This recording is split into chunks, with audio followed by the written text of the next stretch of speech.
Where to start? I'm trying to go back to lessons and things that I've blocked out. And I get these little glimpses, but it's almost like it's hard. It's like my brain's saying, if I go back to remembering this, then I might remember something that I don't want to remember.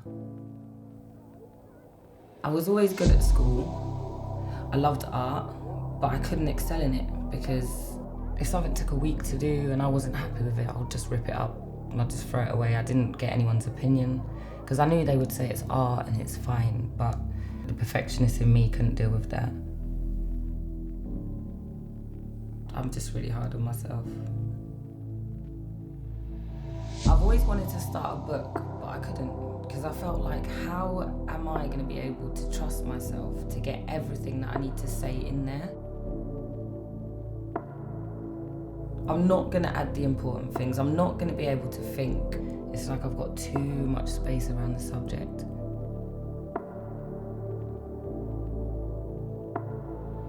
I've got so much faith in God, and I know and believe that I've got nothing to worry about, but I worry about everything. It's like I always think of the worst scenario and I can literally feel it happening. I'm scared of failure. What was I gonna say?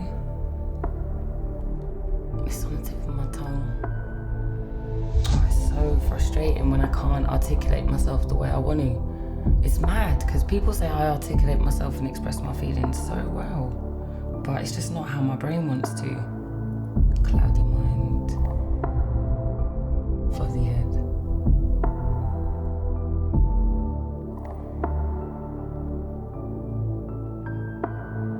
I had a friend staying for the weekend and she knows a lot about a lot, and I was tidying and talking and tidying, and she noticed I was tidying different parts of the house and not finishing a whole room. I'd go into the kitchen and do 10 items and then leave and do 10 minutes in the bathroom and then come back to the sink, wash another 5 cups, back and forth, bath, sink, sofa, strip the bed. A bizarre formless pattern. Back and forth, bath, sink, sofa, strip the bed. It was then she suggested the ADHD.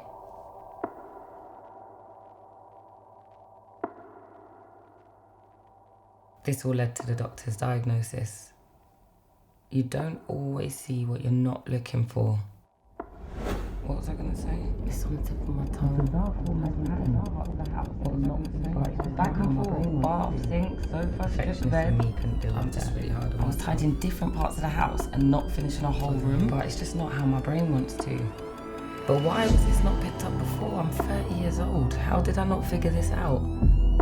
Yeah, I thought it was for hyperactive normal children. Boys that cause chaos and kids that shout.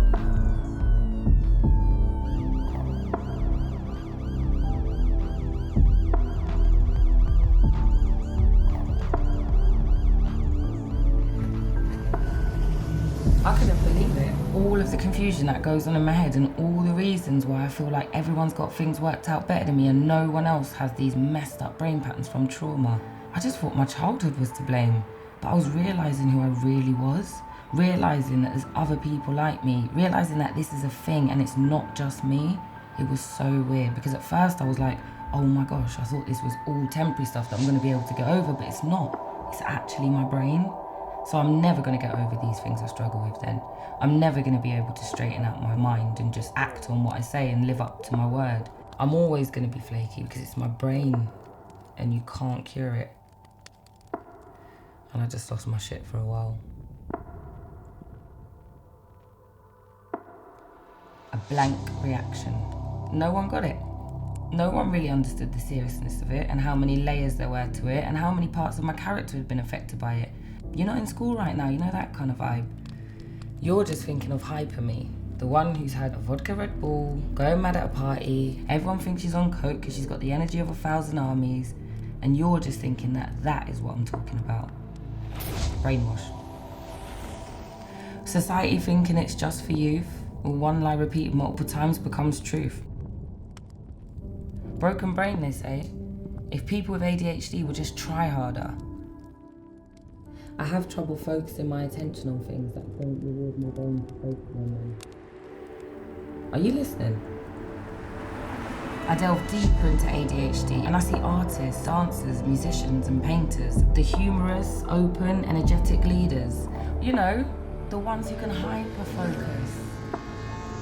I started to really embrace and understand ADHD and I realised none of that stuff was me. You know, making plans with someone and then completely forgetting and making plans with someone else at the same time. And then realising that you've double booked someone you loved and that must mean that you don't love them. Because if you did, you would have remembered the plans. And if you cared about seeing them, you would have been looking forward to it. But you obviously don't because you've double booked. And knowing that you do actually love that person, so why are your actions not showing it?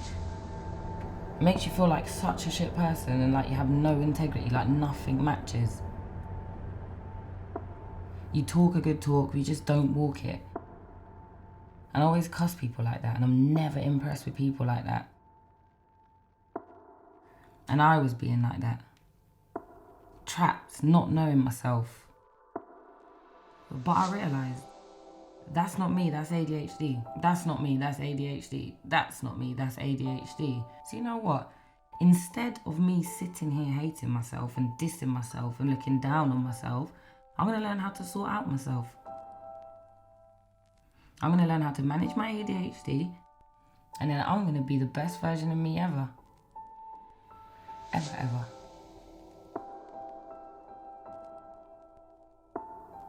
Because I'm not me without ADHD. I'm not me without ADHD.